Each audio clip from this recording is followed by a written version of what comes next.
Mm-hmm. Like in the YouTube, there's a NICS Institute thing, and there all the classes are, available. All right. So you view those classes. Yes. Meanwhile, I'll give a little bit info what we have done so far. All right. If there's a metal surface, an electron light is incident on it, light of frequency nu, then electrons will be ejected, and these electrons will travel towards anode, which is at positive potential. And as a result, there'll be current in the circuit, and this current is will be in microampere, and this is called photoelectric effect, and the current is called photocurrent. So whenever light or suitable frequency is incident on a metal surface, electrons are ejected. Energy of these light particles, like photons, is h nu or hc by lambda. Here, nu is the frequency of light which is incident, lambda is the wavelength of light. And then there's a term called work function, which is h nu naught or hc by lambda naught. The work function, that is minimum amount of energy required to knock out electron from the surface of a metal. Bhavya long time. Yes sir. तुम भी recap कर लो, तुमने पूरी classes miss की हैं वाली. हम्म. So the light is incident on a metal surface, electrons will be ejected. These electrons will move to the opposite anode. Current circuit will be completed, and the current will be called. The electrons are called photocurrent because photo means light. Because of energy of light, electrons are ejected, knocked out from the metal surface. The current is called photocurrent. And then the entire effect is. Electric effect की तरह है ना. हाँ, it's a photoelectric effect. आई तो हमने 11th में पढ़ा था. केमिस्ट्री में भी आता तुमने, not physics. So chemistry में it was there. So when the energy available with the light photon is this much amount of energy is used up in knocking off electron, work function. So the remaining will be the maximum kinetic energy of the electron. जो electron eject होगा, वो electron उस energy से आगे चलेगा. So this electron moves forward with this kinetic energy. Suppose you have 5 electron volt of energy with the light photon, particle of light. Work function, suppose is 3 electron volt. Electron volt is basically unit of energy. 1 electron volt is 1.6 into 10 to the power minus 19 joule. ये conversion काफी काम आएगा अगले 2 chapters में. So suppose photon has this much energy, light particle. इतनी energy use हो गई, जो remaining energy होगी, that will be nothing but kinetic energy of the electron. And this is nothing but Einstein photoelectric equation. इसको ऐसे भी लिख सकते हो, h nu is equal to phi naught plus maximum kinetic energy of electron. Or you can also write h nu is equal to h nu naught plus half mv square. Here m is the mass of electron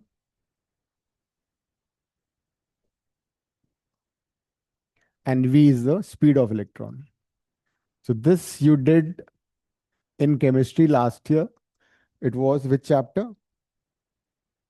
Structure of atom. Yes, there you did Bohr's postulates also. Bohr's postulates and finding the radius of a Bohr atom and the speed and the kinetic energy. Same is in 12th in physics. कुछ term थोड़ा different है, but बाकी more or less the same thing only. So the same equation can be written like this also. यहाँ पे मैंने एक और term use किया, nu naught. Nu naught is called threshold frequency. Threshold sir frequency. आपने ray optics के बाद कौन से चैप्टर्स करा दिए? ये वाला शुरू किया था. Dual nature. हाँ, ठीक. पिछली 3 क्लास से हम लोग ये कर रहे हैं. ओके. तो new not is threshold frequency. Threshold frequency क्या है? The minimum frequency of incident light above which only photoelectric effect will take place. जब भी frequency of incident light is more than threshold frequency, then only the photoelectric effect will take place. Otherwise, photoelectric effect will not take place. Simple as that. तो ये बड़ा जरूरी है. So threshold frequency क्या है? It is minimum frequency of incident light below which photoelectric effect will not take place. और इसको हम ऐसे भी कन्वर्ट कर सकते हैं सेम इक्वेशन को. H nu को I can write hc by lambda also, as you know, c equal to f lambda or nu lambda. Speed of light is c, which is nu is the frequency in the wavelength. So nu को we can also write c by lambda.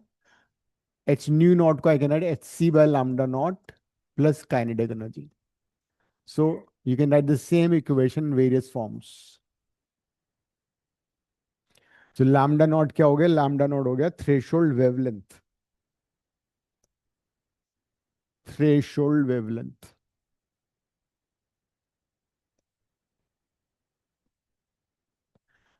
तो threshold wavelength में भी just reverse, जैसे कि new कितना हो गया? Nu will be c by lambda greater than c by lambda naught. C से सी कट जाएगा, क्रॉस मल्टीप्लाई करोगे तो आएगा lambda naught greater than lambda.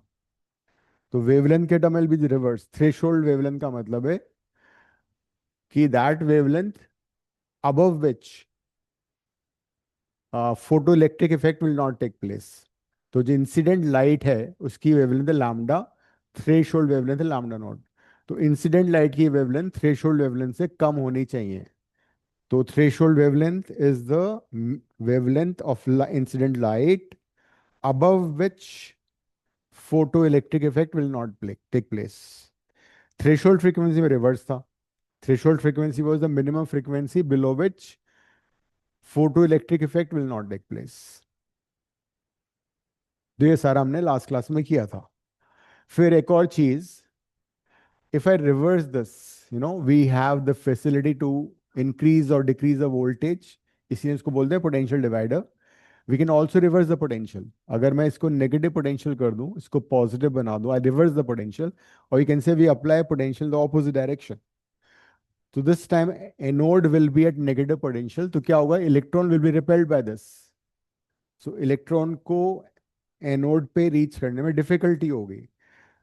फिर भी कुछ एनर्जेटिक इलेक्ट्रॉन एनोड पे पहुंच पाएंगे. But if we gradually increase the negative potential, no photoelectron will be able to reach the anode. As a result photo electric current will become zero. तो वो negative potential जिस पर no photoelectron is able to reach the anode और photo electric current become zero is called stopping potential. लिख लो, stopping potential.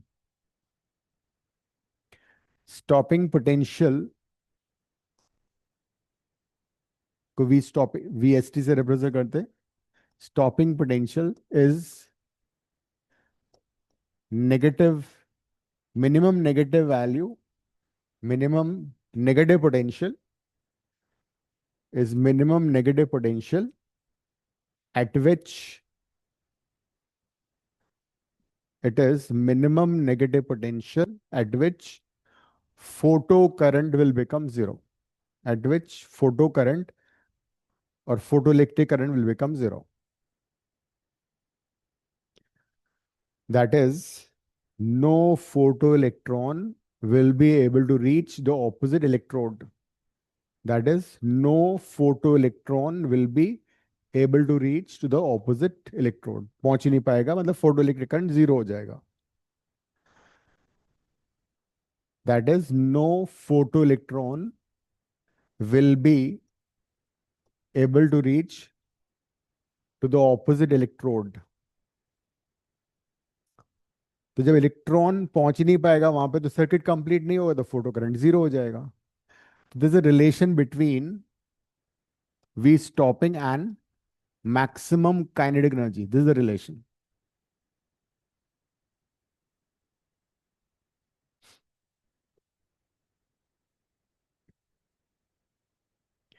V stopping into E is equal to maximum kinetic energy. जैसे मान लो kinetic energy of electron है 5 electron volt. इसका मतलब V stopping कितना हो जाएगा? V stopping into e is equal to 5 electron volt, e से ई कट जाएगा, तो V stopping would be 5 volt and vice versa. तो अगर स्टॉपिंग पोटेंशियल 5 वोल्ट है तो kinetic energy of electron would be 5 electron volt. और अगर kinetic energy suppose 10 electron volt है तो V stopping would be 10 volt. तो ये रिलेशन था। तो ये इसका सिनॉप्सिस हो गया। तो ये लिख लिया ना सब लोगों ने? हाँ जी सर। अनन्या, आरव, भाव, Yes. ओके। तो अगर थ्रेशोल्ड फ्रीक्वेंसी से इंसिडेंट लाइट की फ्रीक्वेंसी ज्यादा है तो डेफिनेटली फोटो इलेक्ट्रिक इफेक्ट होगा। तो सबसे पहला ग्राफ जो आता है वो आता है between intensity of light and photo current, photo electric current और इंटेंसिटी ऑफ लाइट में graph.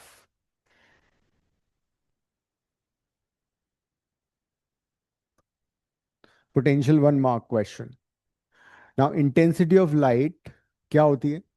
It is according to the particle nature of light, it is number of photons. Photon का मतलब है particle of light, number of photons, each photon has how much energy? H nu or hc by lambda. So number of photons incident per unit area per unit time on a given surface. लिख लो, intensity of light would mean number of photons, number of photons incident per unit area per unit time.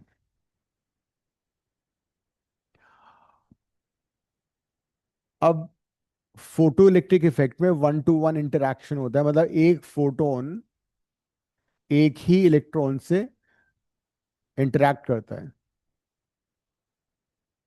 एक photon एक electron को knockout करेगा, ये नहीं कि दो photon मिलकर एक इलेक्ट्रॉन को बाहर निकाल रहे हैं मेटल सरफेस से। सो बिलियंस और trillions of electrons, free electrons, and then when light particle photon is incident वो एक इलेक्ट्रॉन को निकाल देगा।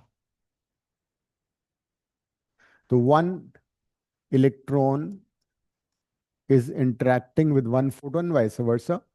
तो अगर हम सपोज इंटेंसिटी ऑफ लाइट है 100 फोटॉन्स पर यूनिट टाइम पर यूनिट एरिया, तो 100 इलेक्ट्रॉन्स को निकालेगा।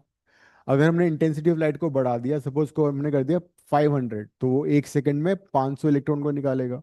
सपोज हमने इंटेंसिटी ऑफ लाइट को कर दिया 1000, तो वो 1000 इलेक्ट्रॉन को निकालेगा। मतलब इंटेंसिटी ऑफ लाइट और फोटो करंट में क्या ग्राफ होगा? Directly proportional. As long as this condition is being satisfied, intensity of light will be directly proportional to, or you can say photocurrent will be directly proportional to intensity of light. Photoelectric current will be directly proportional to intensity of light. और अगर threshold frequency से incident light की frequency कम है तो फिर क्या होगा उस केस में? उस case zero. yes, there'll be no photoelectric current at all because photoelectric effect ही नहीं होगा।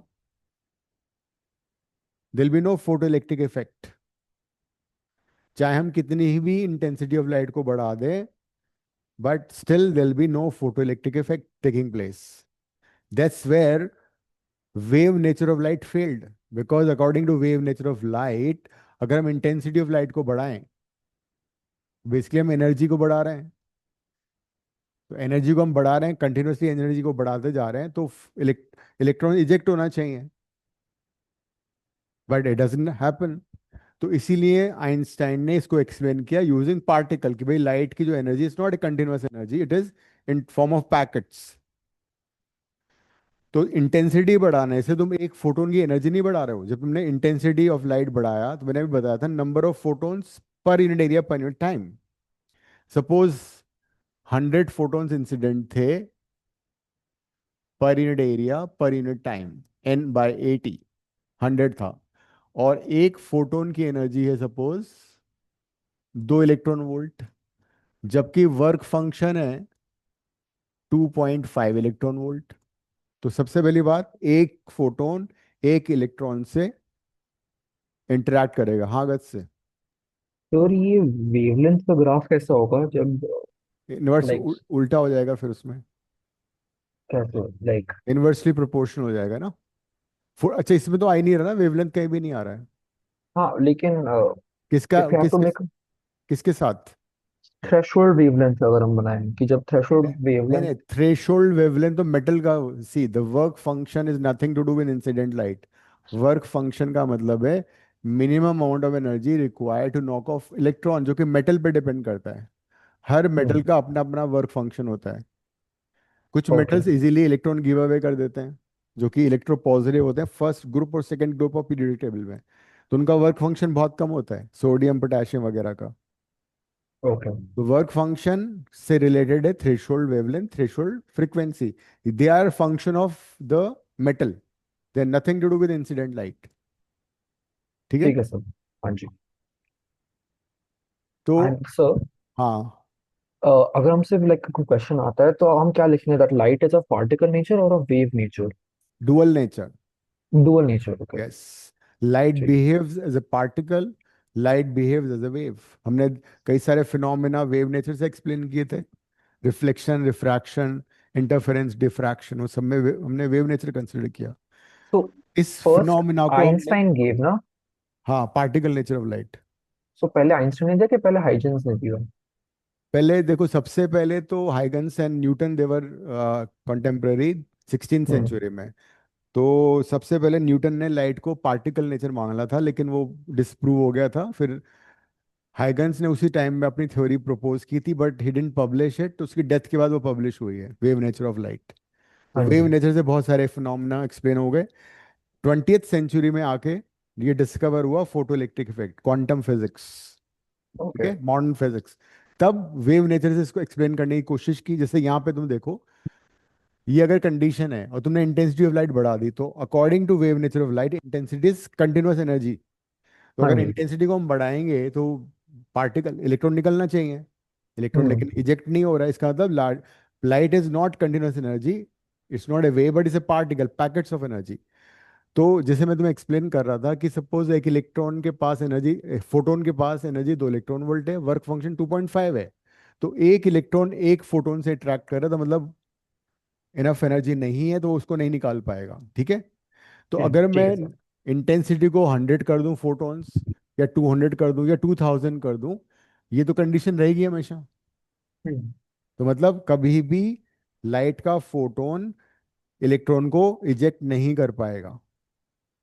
ठीक है सर। Got it. लेकिन जब ये कंडीशन सेटिस्फाई होगी, तो क्या होगा? इलेक्ट्रॉन इजेक्ट होगा, और इंटेंसिटी बढ़ाने से नंबर ऑफ फोटॉन्स, इलेक्ट्रॉन्स भी बढ़ते जाएंगे, तो मतलब करंट बढ़ती जाएगी। ये है। ठीक है सर। तो यहाँ पे एक क्वेश्चन आता है अक्सर 2 मार्क का, कि why wave nature of light fails to explain photo electric effect. लिखो, explain why wave nature of light, wave nature of light fails to explain photo electric effect.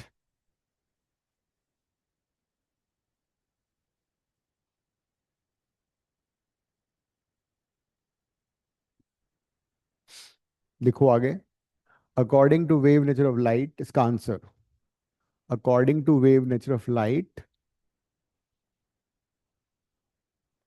Light is light is traveling as a wave, light travels as a wave, and when intensity of light is increased, and when intensity of light is increased, then photoelectric effect should take place. Then photoelectric effect should take place irrespective of irrespective of the frequency of incident light. irrespective of frequency of incident light. But in reality, photoelectric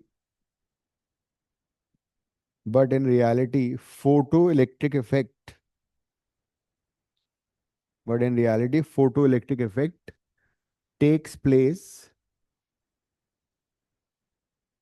only when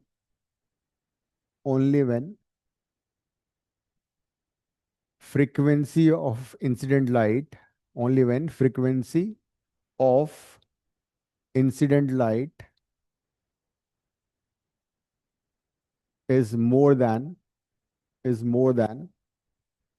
threshold frequency.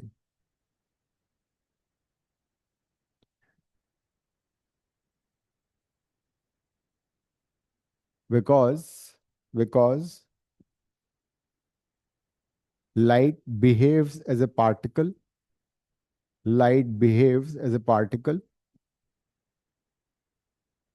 and each particle of light, bracket में लिखो photon, each particle of light, bracket में photon, has a fixed amount of energy,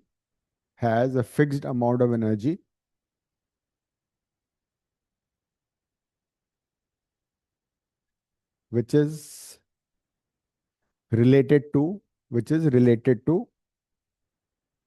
frequency of incident light,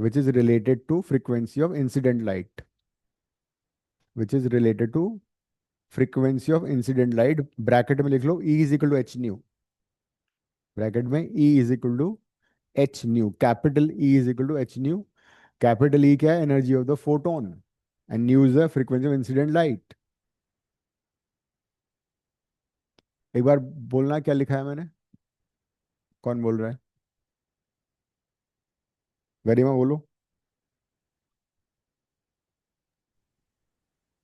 हम्म.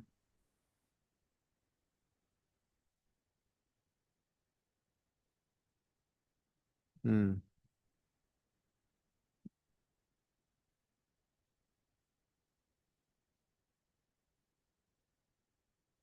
हम्म.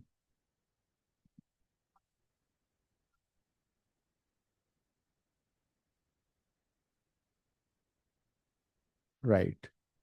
हाँ. therefore when we increase the intensity of light,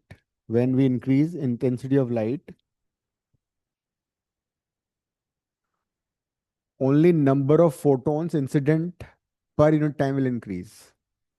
When we increase intensity of light, only number of photons incident per unit time will increase.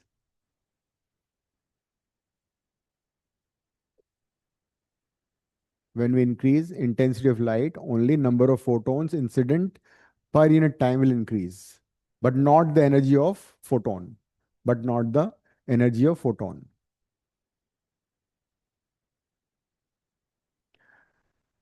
तो नया जो view था, that intensity of light is number of photons incident पर in time. तो अगर ये condition prevail कर रही है कि भाई new is less than nu not, तो तुम कितना ही इंटेंसिटी बढ़ा दोगे कुछ फर्क नहीं पड़ने वाला, बिकॉज एक इलेक्ट्रॉन एक फोटोन से इंटरेक्ट कर रहा है और फोटोन की एनर्जी उससे कम है, तो कभी उसको निकाल ही नहीं पाएगा. That is the reason. तो this could be for 2 mark.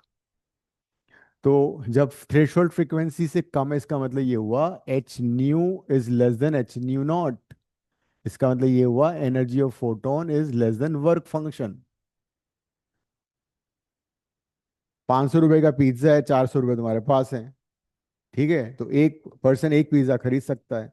ये थोड़ी दोस्त से 100 रुपए लेके तुमने पिज्जा ले लिया. यहाँ पे ऐसा नहीं हो सकता, because one electron photon will interact with one electron. ये है. लेकिन यहाँ पे क्या हो रहा है, if I multiply both the side by H new, H will become h nu is more than h nu dot, मतलब energy of photon is more then five not. इस बार तुम्हारे पास 600 रुपए हैं, 500 का पिज्जा ले लिया, 100 रुपए का कुछ और खा लिया, काइनेटिक एनर्जी वो इलेक्ट्रॉन हो गया. This is what happens. ठीक है. Ananya, all is well? Marks मिल गए? यस।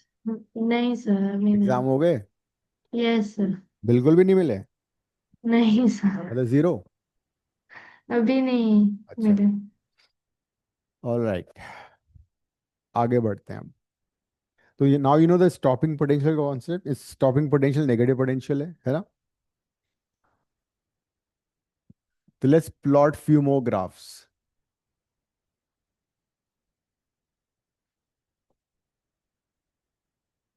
सपोज हॉरिजॉन्टल लाइन पे we have potential, this is elect photo current on the y axis.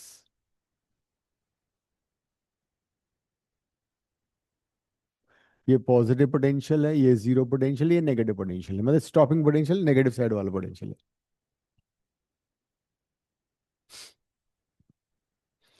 अब हम क्या करते हैं, सेम फ्रीक्वेंसी की, same frequency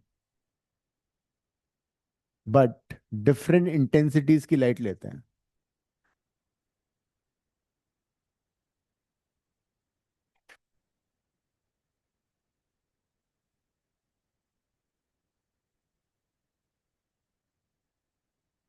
suppose I1 I2 से बड़ा है, I2 I2 से बड़ा है। Let's keep this in mind, H nu is equal to phi naught plus kinetic energy, और H nu is equal to phi naught plus V stopping into E. तो अगर तुम इस इक्वेशन में देखोगे, इस इक्वेशन में इंटेंसिटी ऑफ लाइट का कोई रोल नहीं है ना? फाई नॉट मेटल पे डिपेंड करता है, फिक्स्ड है गिवन मेटल के लिए। If I have taken potassium तो उसका ये फिक्स्ड हो गया। इसको हम चेंज कर सकते हैं, ये क्या है, फ्रीक्वेंसी ऑफ इंसिडेंट लाइट। इसको हम कम ज्यादा कर सकते हैं, लेकिन यहां भी हमें इंश्योर करना है कि ये थ्रेशोल्ड फ्रीक्वेंसी से ज्यादा है, अदरवाइज फोटो इलेक्ट्रिक इफेक्ट ही नहीं हुआ। तो we have to ensure that nu is more than nu naught. हम न्यू को चेंज कर सकते हैं, न्यू को चेंज करेंगे तो स्टॉपिंग पोटेंशियल में चेंज आएगा। इंटेंसिटी ऑफ लाइट और फोटो करंट में क्या रिलेशन था, अभी देखा था ना हमने, डायरेक्टली प्रोपोर्शनल। तो अगर I1 सबसे ज्यादा है तो फोटो करंट किस में सबसे ज्यादा हुई, I1 में। तो सपोज ये I1 का ग्राफ है, ये I2 का, ये I3 का। I1 इंटेंसिटी सबसे ज्यादा है, तो I2 की फोटो करंट सबसे ज्यादा है। यह पॉजिटिव पोटेंशियल के लिए electrons is able to reach. ये मान के चलो I1 है, हमने 500 फोटॉन्स पर यूनिट टाइम पर यूनिट एरिया इंसिडेंट किया। ये मान लो 300 है, ये मान लो 100 है। तो जब I1 500 फोटॉन्स हैं पर unit time per unit second, तो 500 ही फोटो इलेक्ट्रॉन निकलेंगे। तो करंट ज्यादा होगी, तो करंट ज्यादा है, फोटो करंट इज मोर। लेकिन जब पोटेंशियल नेगेटिव करेंगे तो क्या होगा, नेगेटिव पोटेंशियल का मतलब है एक पर्टिकुलर स्टॉपिंग पोटेंशियल पे फोटो करंट जीरो हो जाएगा। फोटो करंट जीरो होगा एक पर्टिकुलर पोटेंशियल पे, तो सपोज यहाँ पे आगे पोटेंशियल जीरो हो गया, तो ये वी स्टॉपिंग हो गया। This value of negative potential is V stopping.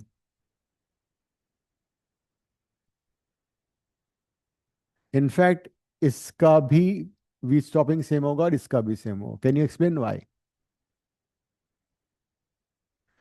उसका रीजन ये है कि फ्रीक्वेंसी ऑफ इंसिडेंट लाइट तीनों केसेस में सेम है, एंड द स्टॉपिंग पोटेंशियल किस पे डिपेंड कर रहा है, only on the frequency of incident light, not on the intensity of light. तो ये ग्राफ है potential versus photo current, and for the three different intensities same frequency.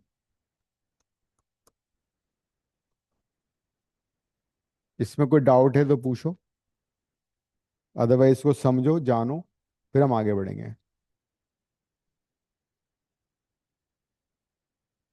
शायद इस पे लास्ट ईयर क्वेश्चन भी आया हुआ है एक, मैं तुम्हें पेपर इस असाइनमेंट में,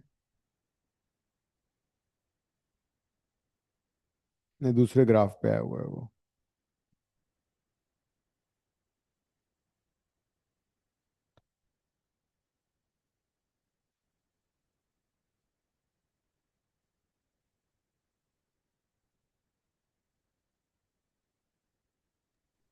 सर हम्म सर आप एक बार फिर से समझा सकते पोटेंशियल सेम क्यों है? स्टॉपिंग हाँ, स्टॉपिंग पोटेंशियल जो है वो काइनेटिक एनर्जी के इक्वल होता है, ठीक है। हम्म।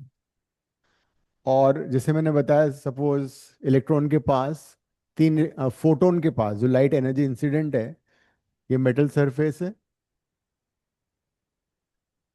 और ये लाइट है। Light is particle packet of energy. उसके पास जो अवेलेबल एनर्जी वो 3 इलेक्ट्रॉन वोल्ट है। इलेक्ट्रॉन को निकालने में कितनी एनर्जी यूज हो जाएगी? मान लो 2 इलेक्ट्रॉन वोल्ट। तो बचा कितना? 1 इलेक्ट्रॉन वोल्ट।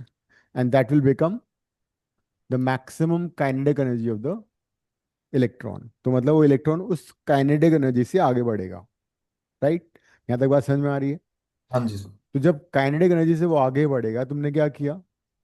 पहले तुमने पॉजिटिव पोटेंशियल लगा रखा था यहाँ पे, तो उसको फायदा था, वो एक्सेलरेट हो रहा था, वहां रीच करके वो करंट फॉर्म कर रहा था, ठीक है। अब तुमने नेगेटिव पोटेंशियल लगा दिया यहाँ पे, तो ये रिपेल होगा। अब जब रिपेल होगा, रिपेल होने से वो वहां पे रीच नहीं कर पाएगा, तो सर्किट कंप्लीट नहीं होगा, तो फोटो करंट जीरो हो जाएगी। तो that is what stopping potential is, the minimum negative potential at which photo current become zero. तो यहाँ पे फोटो करंट जीरो हो जाती है इस पॉइंट पे आके। तो ये वी स्टॉपिंग है, ये वैल्यू। तो तीनों, तो वी स्टॉपिंग जो है किस पे डिपेंड कर रहा है? इंटेंस फ्रीक्वेंसी ऑफ लाइट पे। Look at this equation. Phi naught constant है, ई कांस्टेंट है, एच कांस्टेंट है, न्यू वेरिएबल है ना। तो only variable in this equation is nu. और यहाँ पे क्या है? V stopping. तो न्यू को बढ़ाओगे तो क्या होगा? फ्रीक्वेंसी को बढ़ाने से एनर्जी ऑफ फोटोन बढ़ जाएगी। यहाँ पे अभी इसके पास कितनी एनर्जी थी? 1 इलेक्ट्रॉन वोल्ट। तो स्टॉपिंग पोटेंशियल से वो, वन स्टॉपिंग पोटेंशियल 1 वोल्ट से रुक गया वो। सपोज तुमने एनर्जी को बढ़ा के 4 वोल्ट कर दिया, वर्क फंक्शन सेम है। तो अब काइनेटिक एनर्जी कितनी है उसके पास? 2 इलेक्ट्रॉन वोल्ट। तो तुम्हें 2 वोल्ट का नेगेटिव पोटेंशियल चाहिए। तो कहने का मतलब stopping potential basically depends upon the frequency of incident light. More the frequency of incident light, more the energy of the photon, and more will be the negative potential required to stop it. ये, got it. ठीक है। तो इससे ये पता लग रहा है कि stopping potential does not depend upon the intensity of light, but depends upon the frequency of incident light. Clear? Ananya, Bhavya, Agatya? Yes sir. Yes sir. Agatya मैं आई वाज एक्सपेक्टिंग तुम्हारे 55 के करीब आएंगे मार्क्स फिजिक्स में। चलो कोई सेम बात नहीं। सर।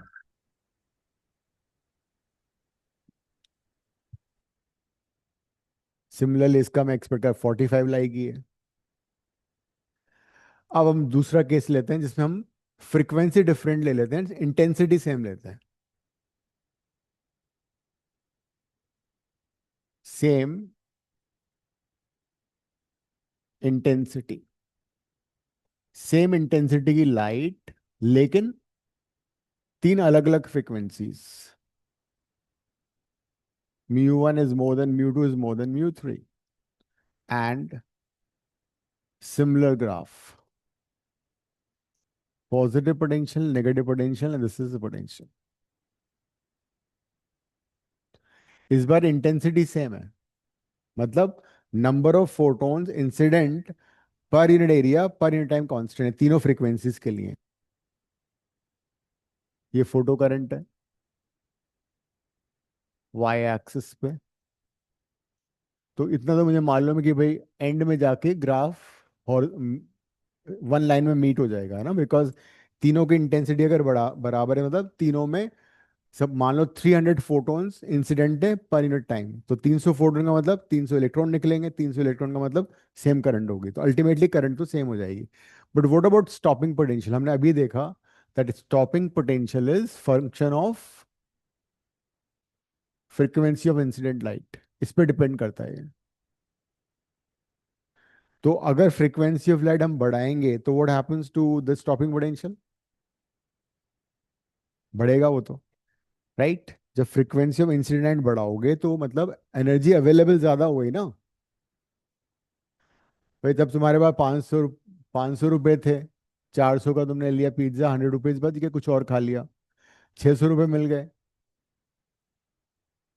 तो अब 200 रुपये का और ज्यादा तुम खा सकते हो, ठीक है।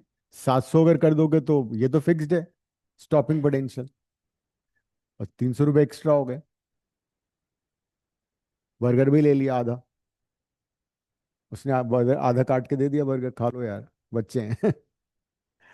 अब क्या होगा, तो फ्रीक्वेंसी जब ज्यादा होगी तो स्टॉपिंग पोटेंशियल बढ़ेगा। तो अलग अलग पॉइंट पे ये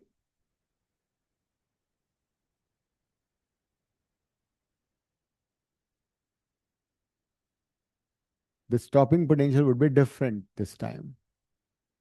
क्यों डिफरेंट होगा? बिकॉज इंसिडेंट फ्रीक्वेंसी अलग अलग है। ये किसका होना चाहिए? जिस ये नेगेटिव पोटेंशियल ज्यादा किसका होगा? जिसकी फ्रीक्वेंसी ज्यादा है। V stopping for nu one, है ना? ये वाला होगा V stopping for the second frequency, and this will be V stopping for the third frequency जो लीस्ट है। और करंट तीनों में एंड में सेम क्यों हो गई? Because intensity of light same है तीनों का। So this is when you have same intensity of light but different frequencies. It basically proves that stopping potential is function of frequency of incident light only. ये दोनों graph एक बार ढंग से देख लो, एक बार शुरू से गो थ्रू कर लो। Any question in your mind you ask.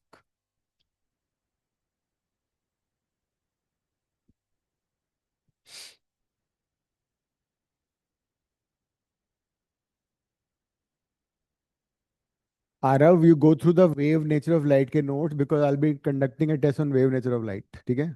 Wave optics, not wave और nature. Wave optics पे टेस्ट लूंगा मैं।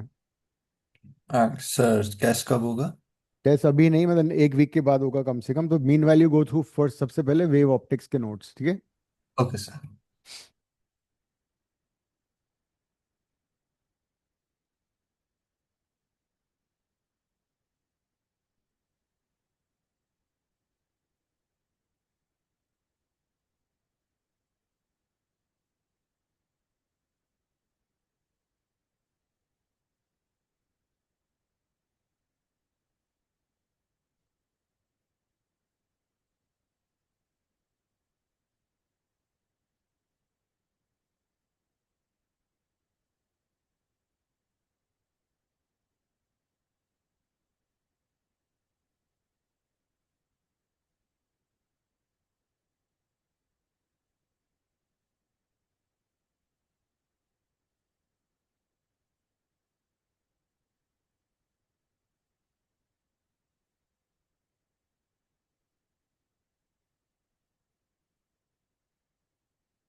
तो आप म्यूटेड हो।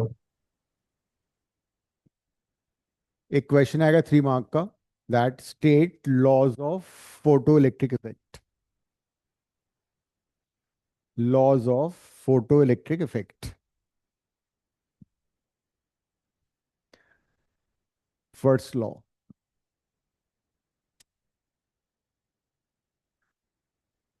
फॉर एवरी मेटल लिखो, for every metal, for every metal there is, for every metal there is minimum threshold frequency, minimum threshold frequency below which photoelectric effect does not take place. Photoelectric effect does not take place.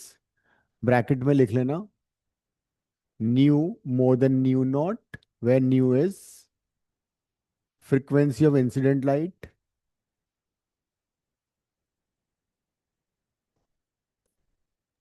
Does not take place. Bracket में nu more than nu naught, wherever statement को तुम अपने फॉर्मूले से support करोगे अच्छा है। तो थ्रेशोल्ड फ्रीक्वेंसी न्यू नॉट है और frequency of incident light new है, तो new should be more than nu not.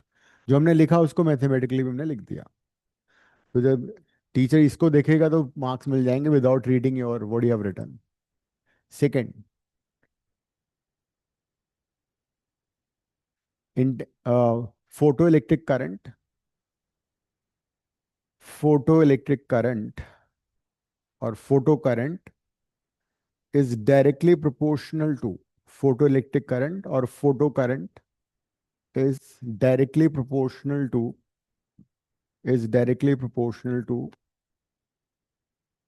the intensity of light, is directly proportional to the intensity of incident light।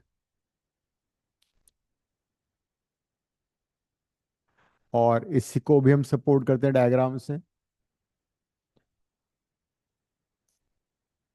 तो ग्राफ बना दो, photo current, intensity of light और nu more than nu naught है। तो जो हमने statement लिखा उसको हमने ग्राफ से रिप्रेजेंट कर दिया।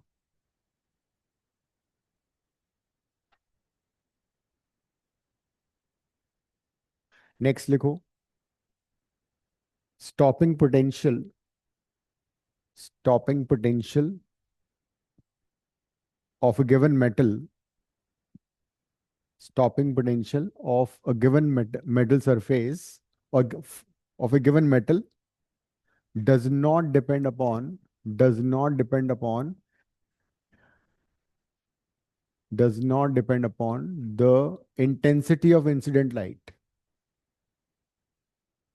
stopping potential of a given metal का मतलब finite fixed, does not depend upon intensity of incident light, but it depends upon frequency of incident light,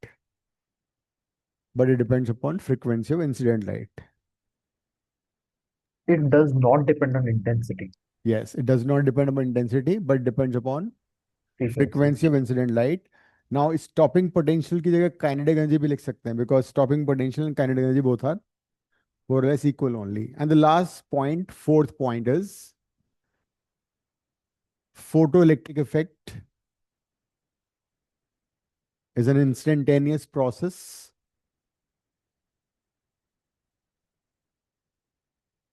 where time lag is 10 to the power minus 9 second।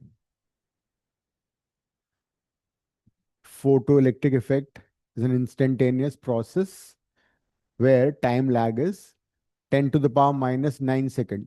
1 nanosecond का time लगता है in the process of incident of photon and ejection of electron। ये metal surface है, light incident हुई, photon incident हुआ और उसी moment पे इलेक्ट्रॉन इजेक्ट हो गया। तो जो टाइम लैग है पूरी प्रोसेस का वो 10 to the power minus 9 seconds। So it's instantaneous process. This is worth 3 marks। और अगर इसके साथ एक छोटा सा न्यूमेरिकल आ गया, ये स्टेट फोटो इलेक्ट्रिक इफेक्ट आ गया, फॉर्मूला लिखो फोटो इलेक्ट्रिक इक्वेशन का, तो फिर 5 mark का क्वेश्चन बन जाएगा ये। ठीक है, सर एक बार लास्ट वाला पॉइंट लास्ट वाला पॉइंट ये है that time lag between is an instantaneous process, that is time lag between the incidence of photon and ejection of electron is 10 to the power minus 9 seconds। मतलब ये नहीं photon गिरा वहां पे बैठ के चाय वाय पी थोड़ी देर में फिर चलो इलेक्ट्रॉन चलते हैं बाहर, अब ऐसा नहीं है। It's instantaneous process. एंड कितना इंस्टेंटेनियस है? 1 नैनो सेकेंड लग रहे हैं।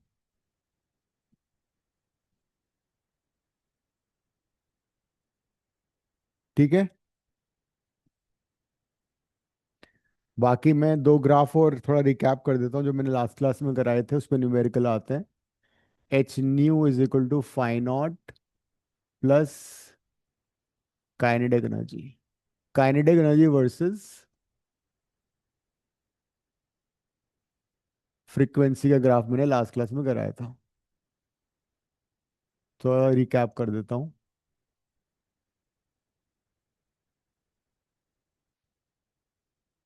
काइनेटिक एनर्जी वाई एक्सिस पे लेंगे, H nu minus phi naught. इसको जरा कंपेयर करो y is equal to M X plus C के साथ। Equation of straight line, m is slope,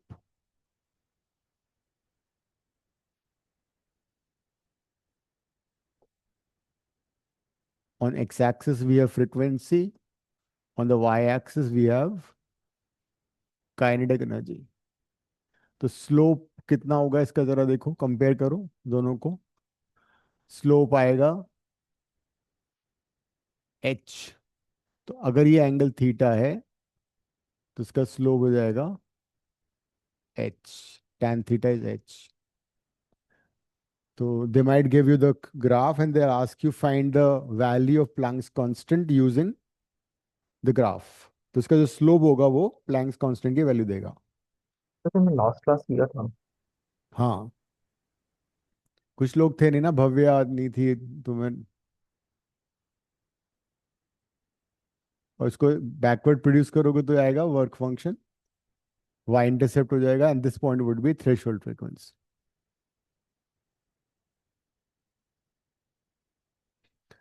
तो और डिफरेंट मेटल्स के लिए पैरेलल ग्राफ बनेगा बिकॉज सब में एच तो कांस्टेंट है। तो सपोज ये ए है, ये बी है, ये सी है, तो किसका थ्रेशोल्ड थ्रेशोल्ड सबसे ज्यादा है? थ्रेशोल्ड सबसे ज्यादा होगा सी का, उससे कम होगा बी का, उससे कम होगा ए का। तो वर्क फंक्शन किसका सबसे कम हुआ? सी का, नहीं सबसे ज्यादा सी का हुआ ना, कम ए का हुआ। वर्क फंक्शन बी का बीच में आएगा एंड वर्क फंक्शन ए का सबसे कम हो जाएगा। तो ये ग्राफ मैंने लास्ट क्लास में करा था, दोबारा करा दिया। Then another graph was between stopping potential and frequency. तो काइनेटिक एनर्जी को हम किससे रिप्लेस करेंगे? वी स्टॉपिंग इनटू ई से। वी स्टॉपिंग मेरे को चाहिए, तो ये आएगा H nu by E minus phi naught by. इसको कंपेयर करो y equal to M X plus C के साथ। तो इस वाले ग्राफ में स्लोप कितना होगा? h बाई, y इंटरसेप्ट कितना होगा? Minus phi naught by. Similar सा ग्राफ होगा, सिर्फ डिफरेंस इस बार स्लोप हो जाएगा h by. This way you have frequency, this way you have stopping potential.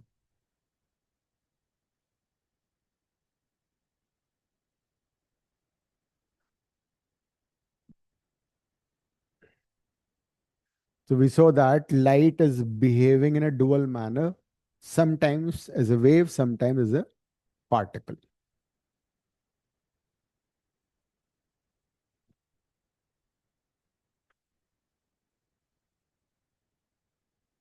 So there's a scientist D Broglie, उसको हम डी ब्रोगली भी बोल सकते हैं। तो उसने ये सोचा कि भाई light is behaving in a dual manner, sometimes as particle sometimes a wave.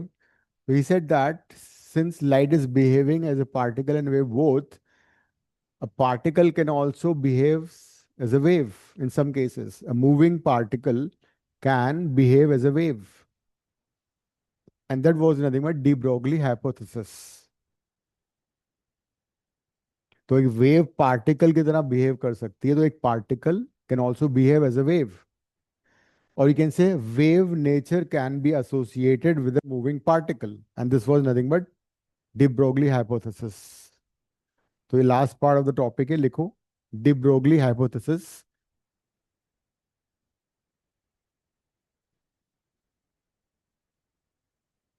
D Broglie hypothesis. De Broglie यहाँ लिखा हुआ है बोर्ड पे। According to this hypothesis, according to this hypothesis,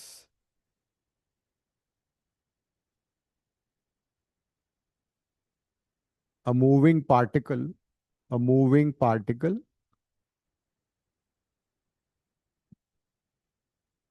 has wave-like characteristics.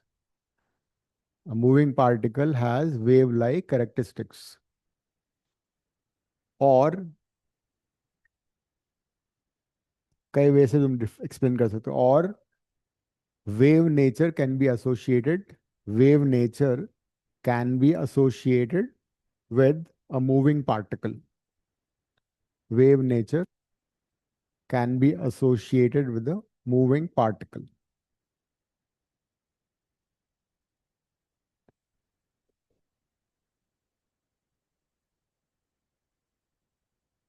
So you all know this equation, E is equal to mc square. C is speed of light, E is energy, and E is h nu. h nu को hc by lambda भी लिख सकते हैं,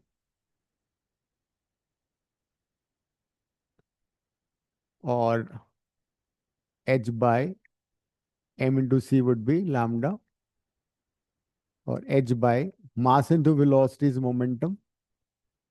So this is the formula for de Broglie wavelength, or the wave associated with a moving particle.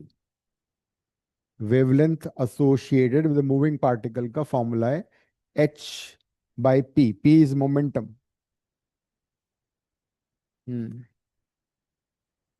तो particle के लिए हम इसको, अगर पार्टिकल की वेलोसिटी v है तो momentum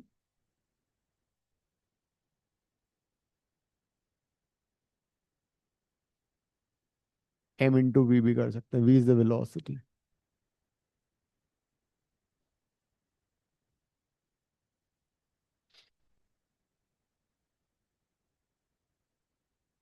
So h by mv. Sometimes में velocity नहीं दी होगी, but you've been given kinetic energy. So उस केस में हम क्या कर सकते हैं, दोनों साइड को m से मल्टीप्लाई करो. So under root 2 km will become momentum. So yet another formula, h by under root 2 km. लेकिन अगर पार्टिकल चार्ज पार्टिकल होगा तो, अगर वो चार्ज पार्टिकल है तो उसको एक्सेलरेट करने के लिए यू नीड पोटेंशियल. तो sometimes the charge particle is accelerated through potential difference v. तो it's kinetic energy would be q into v. v is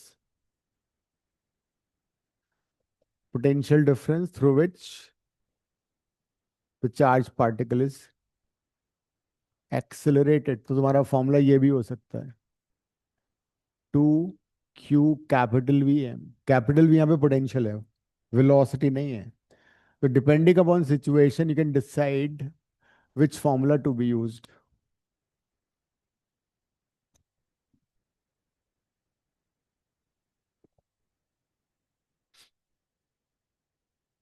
तो हम्म are we assuming कि पार्टिकल की स्पीड ऑफ लाइट जितनी है? नहीं नहीं, बिकॉज इसलिए हमने उसको mc को mv कर दिया. तो ऐसे कर सकते हैं लाइक. हाँ, उसने मतलब assumption किया ना ये कि since light is, you see the nature love symmetry.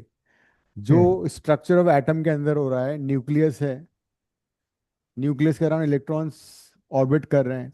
Similarly you have earth, the solar system where you know all the planets are revolving because of gravitational pull. हाँ तो जी. मैक्रोस्कोपिक लेवल पे जो हो रहा है वो माइक्रोस्कोपिक लेवल पे भी हो रहा है. Since light is behaving in dual manner, तो particle can also be you know behave as a wave, and which is being proved also.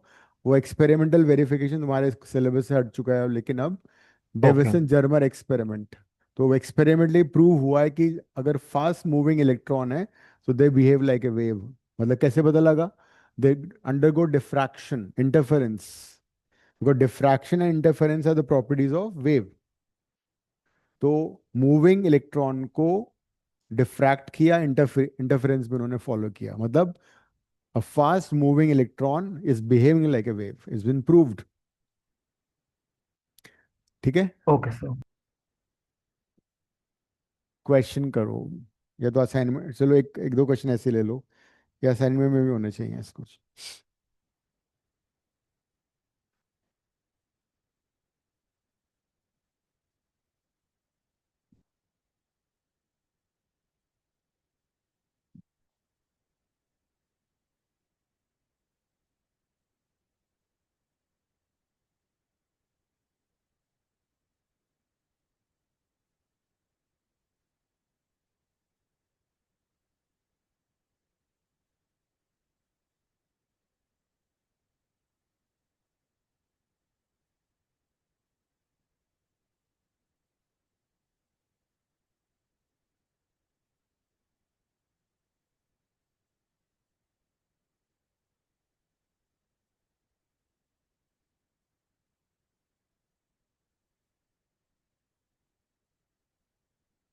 ये एमसीक्यू करना, तो सीबीएसई 2025 असाइनमेंट का पेज नंबर 2 पे टॉप में जो क्वेश्चन है, the momentum of photon of frequency,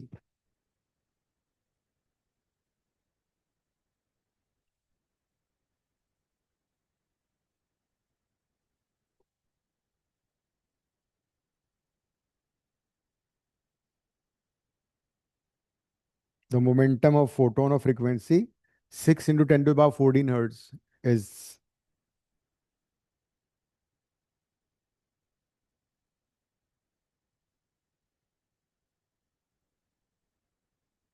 अभी किया था ना हमने,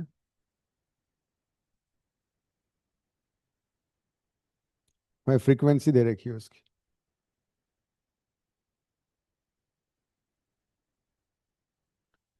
तो वेवलेंथ इससे कर लो, मोमेंटम निकालना, it would be h by lambda, but what is lambda? c equal to, हाँ तो lambda निकालो ना, c by nu lambda replace कर दो,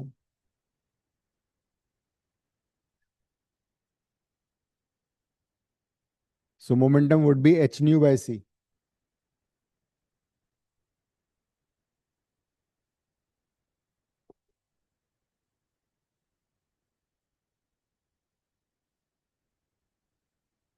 वैल्यू सब्स्टिट्यूट करो, देखो क्या आ रहा है,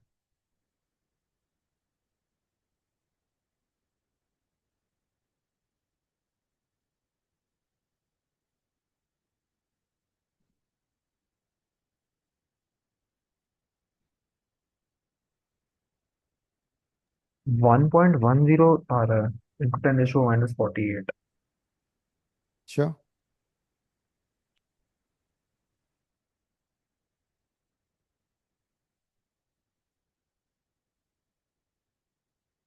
h is Planck's constant 6.62 10 to the power minus 34, frequency कितना है 6 into 10 to the power 14, c is 3 into 10 to the power 8,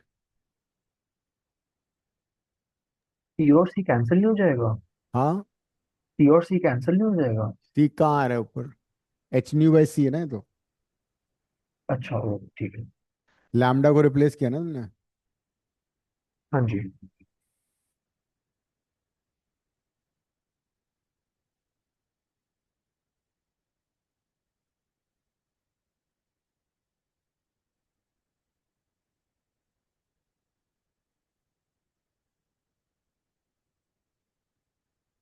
thirteen point two four 10 to the power minus 28,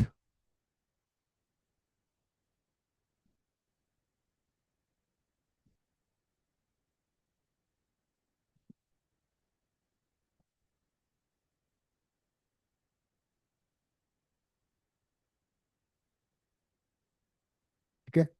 next question लिखो, find wavelength associated, find wavelength associated with a man of mass 70 kg walking with a speed of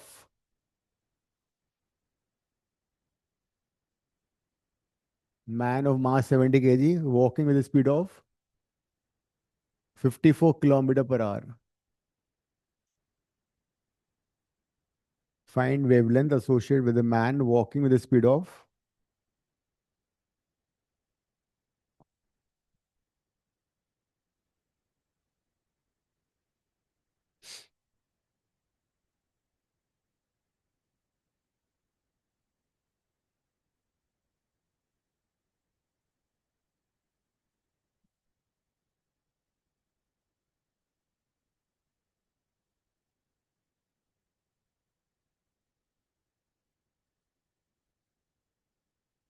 6.3 into 10 raised to power minus 37.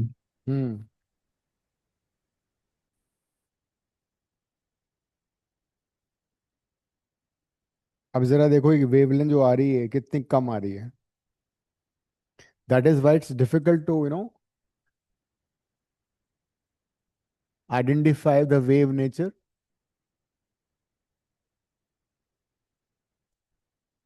Because wavelength बहुत कम है. 6.62 10 to the power minus 34 divided by mass 70 kilometre per hour को convert किया. हाँ जी sir 5/18 हाँ 15 आ रहा है 15 metre पर second. Okay.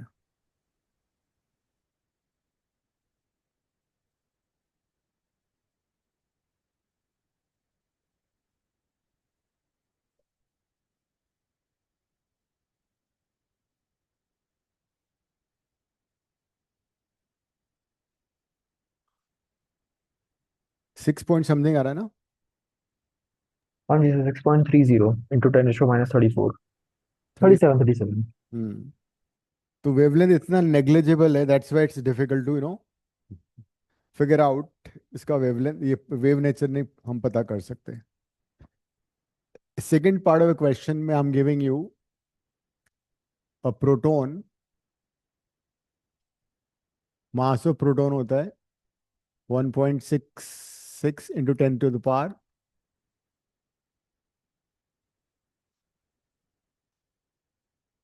minus 27 kg and it's moving with a speed of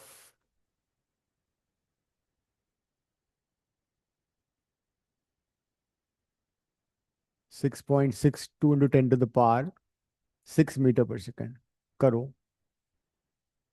Find de Broglie wavelength of a proton moving with a speed 6.62 10 to the power 6 meter per second.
क्या आ रहा है?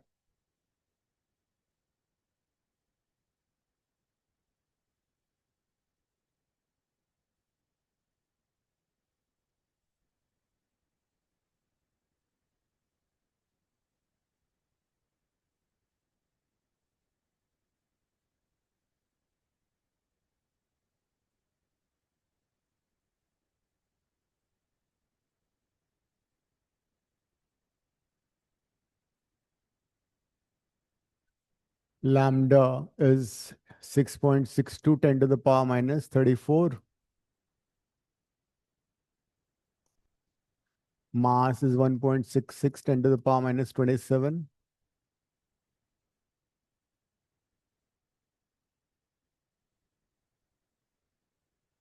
वन ओवर 1.66 10 के power कितना हो गया -21 -13. Yes sir. तो इस बार जो वेवलेंथ आ रहा है कितना आ रहा है 0.6 into 10 to power. Now this time the wavelength is still comparable, which can be found like radio waves. Some waves have this kind of wavelength, like visible light to 10 to power -8 में होता है वैसे, but और अगर x ray और gamma rays में जाए तो we can't have this kind of wavelength. It's possible. So hmm. Sir like slightly different question इससे पहले वाले उसके अंदर। हाँ. तो अगर हमें एक लाइक ह्यूमन की वेवलेंथ ऑब्जर्व करनी है, हाँ. तो उसका वेट बहुत कम होना चाहिए और उसकी स्पीड बहुत धीरे होनी चाहिए ना। ज्यादा होनी चाहिए स्पीड ना, मतलब मास कम होना चाहिए. मास कम होना चाहिए, सो लाइक इसीलिए सब atomic particles like electrons and protons exhibit wave nature. And velocity बहुत कम होनी चाहिए, बहुत ज्यादा होनी चाहिए। देखो जब जब सब एटॉमिक पार्टिकल्स होंगे तो they move normally faster closer to the speed या ऑफ लाइट. सो लाइक अगर हम एक इन्फेंट को बहुत जोर से फेंकेंगे तो उसका मतलब वेवलेंथ ऑब्जर्व हो पाएगा। नहीं हो पाएगा. अच्छा बिकॉज जो ओके। हमने देखा था ना मैन वाला क्वेश्चन 10⁻37 मीटर, हाँ जी। Impossible to measure, observe. Okay. But ठीक है। इलेक्ट्रॉन स्पीडिंग इलेक्ट्रॉन को वी कैन, स्पीडिंग प्रोटॉन को वी कैन. ओके। जो इलेक्ट्रॉन माइक्रोस्कोप होते हैं ना उसमें ये कॉन्सेप्ट यूज होता है. ठीक है। Electron microscope are basically high resolution and having very high, magnifying power. They're based on wave nature of electrons. Next okay. question लिखो. Find wavelength of electron. Find wavelength of an electron when accelerated through a potential difference of 100 volt. A potential difference of 100 volt. Given mass of electron 9.1 10 to the power minus 31 kg.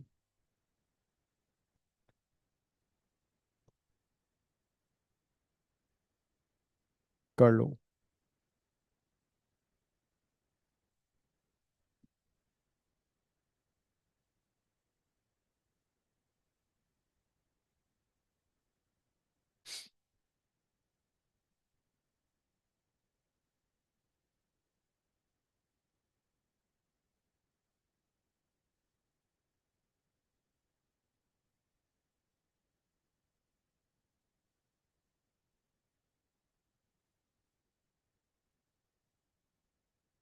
तो जो मैंने इस potential वाला वो दिया था formula वो use करना है तुम्हें.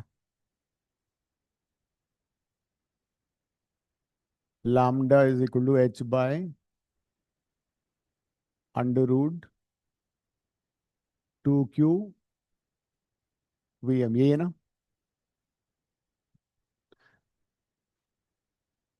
q तो तुम्हें मालूम है इलेक्ट्रॉन का कितना होता है.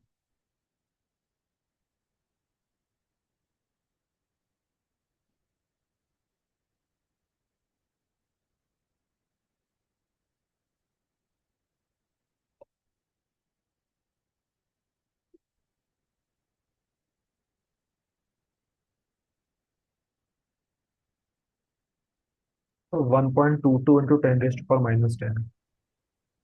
ओके.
84 कर लो, क्वेश्चन नंबर 84 और असाइनमेंट जिसने ये कर लिया है।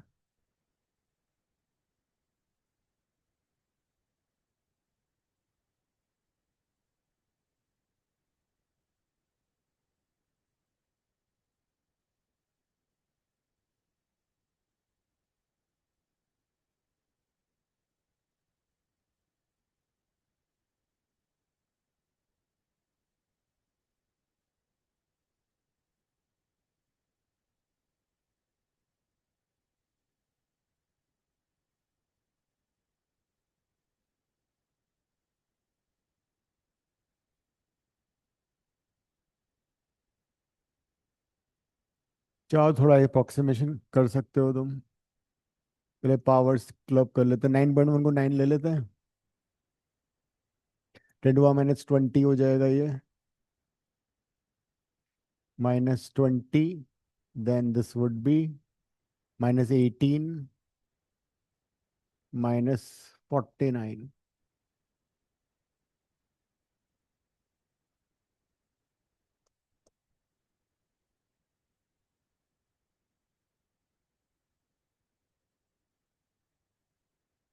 20 into 16 into 9 into 10 - 50।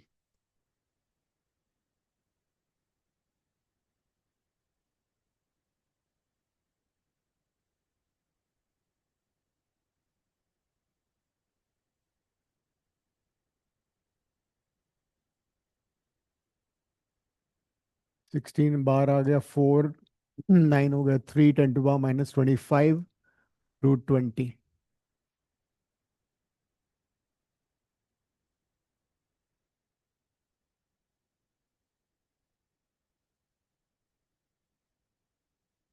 √20 में 4 बार निकाल दो, 2 आ जाएगा, √5 आ जाएगा।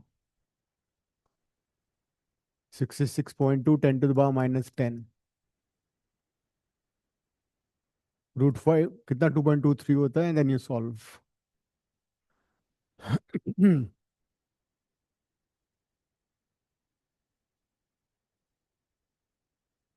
कितना आ रहा था? 1.26। 1.23 10 - 10 10। यस। राइट। अब मैं तुम्हें एक रेडीमेड फॉर्मूला दे रहा हूँ, सिर्फ इलेक्ट्रॉन के लिए वर्क करेगा वो, and that formula is this: if an electron is accelerated through potential V, only for electron, you can use this. Wavelength would be 1.223 10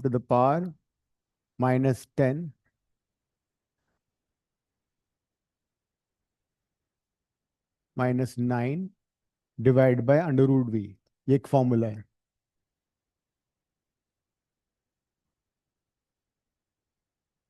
ये डायरेक्टली यूज कर सकते हो, नैनोमीटर। तो जैसे यहाँ पे V हमें कितना दे रखा था, V वॉज 100, 100 का √10, तो 1.223 10 - 10 आ गया। बट ये वर्क करेगा only for electron, nothing, no other particle. अब क्वेश्चन 84 कर लो,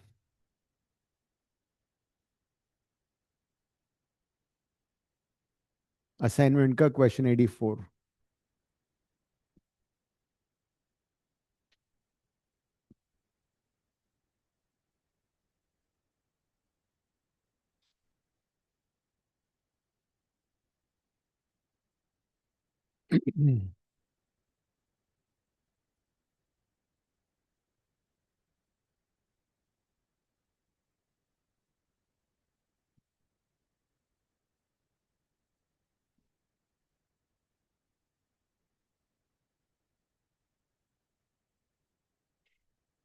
क्वेश्चन 84 करो।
क्वेश्चन 84.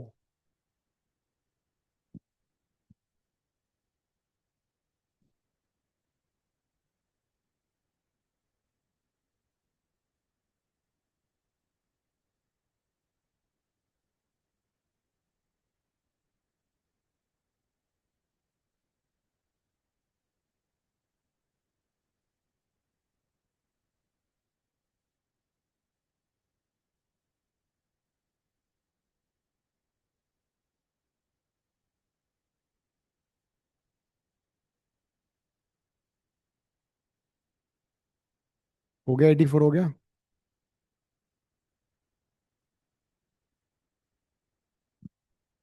हम्म।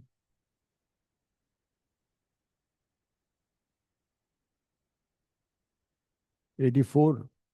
तुम देख कर रहे हो? तो ठीक नहीं है? क्या हुआ?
क्या रहा फर्स्ट पार्ट का?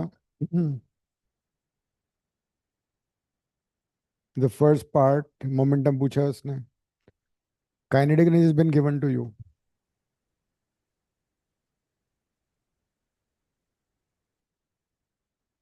It is 120 electron volt. उसको कन्वर्ट करो जूल में.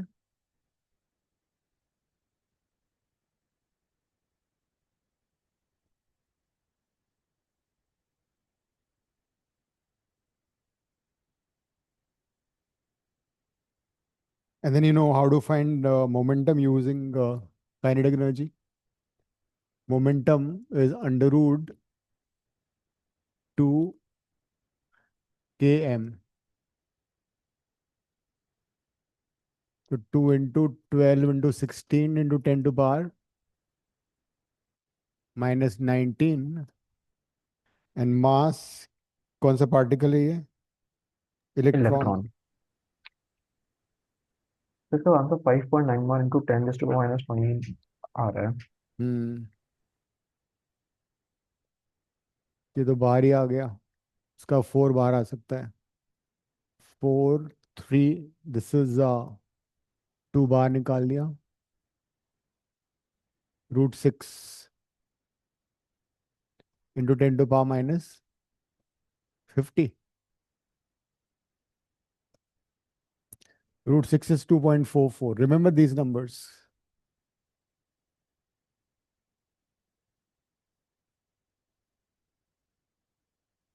So 24 into 2.44 10 to power minus 25.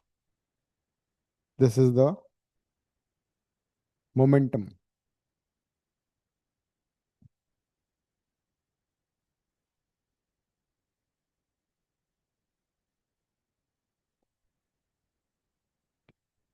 कितना आ गया ये मल्टीप्लाई करके?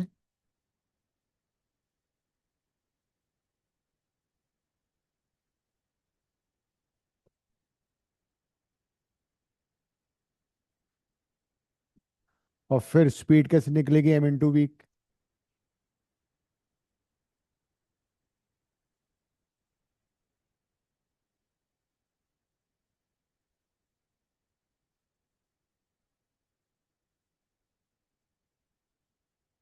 Then you can find the speed also.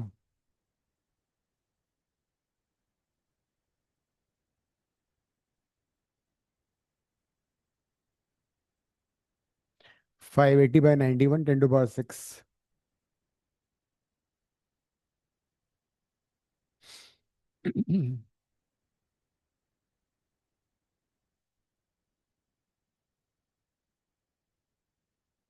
Six point.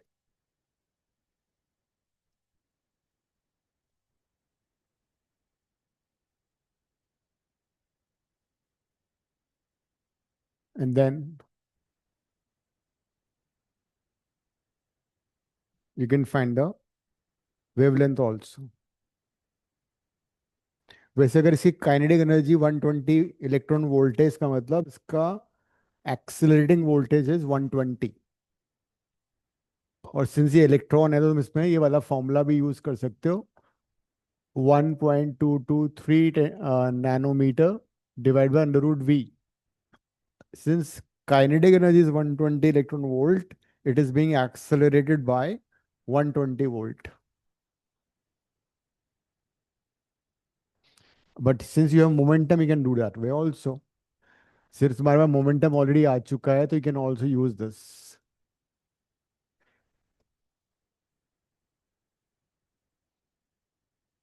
Momentum निकाला हुआ है तुमने।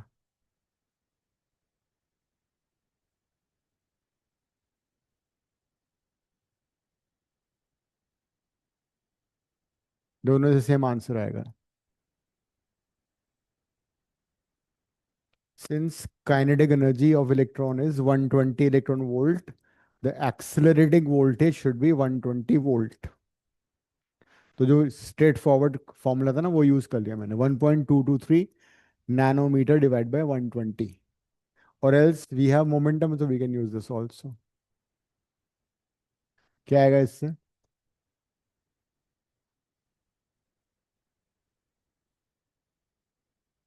ऐसे कुछ आएगा ना, ये थोड़ा कम आएगा। तो 1.12 आ रहा है। ठीक है, हाँ, be slightly less.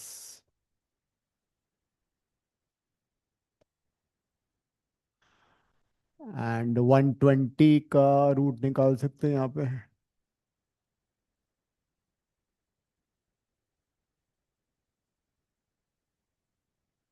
One twenty one का 11 होता है, 11 ले लो अप्रोक्सीमेटली, ठीक है। 121 का square root is 11, so 11 1 point, so I'll make it,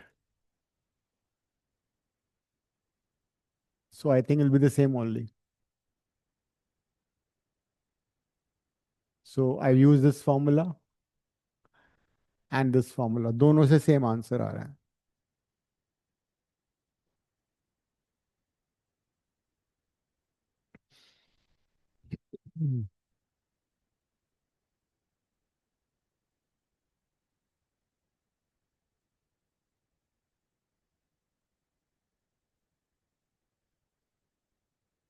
So the key was voltage 120 कैसे है, because energy 120 इलेक्ट्रॉन वोल्ट था। अब हम नया चैप्टर शुरू करेंगे।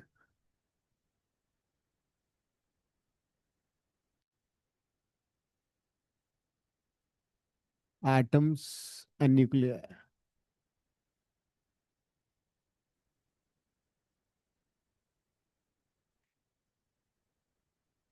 for the next class।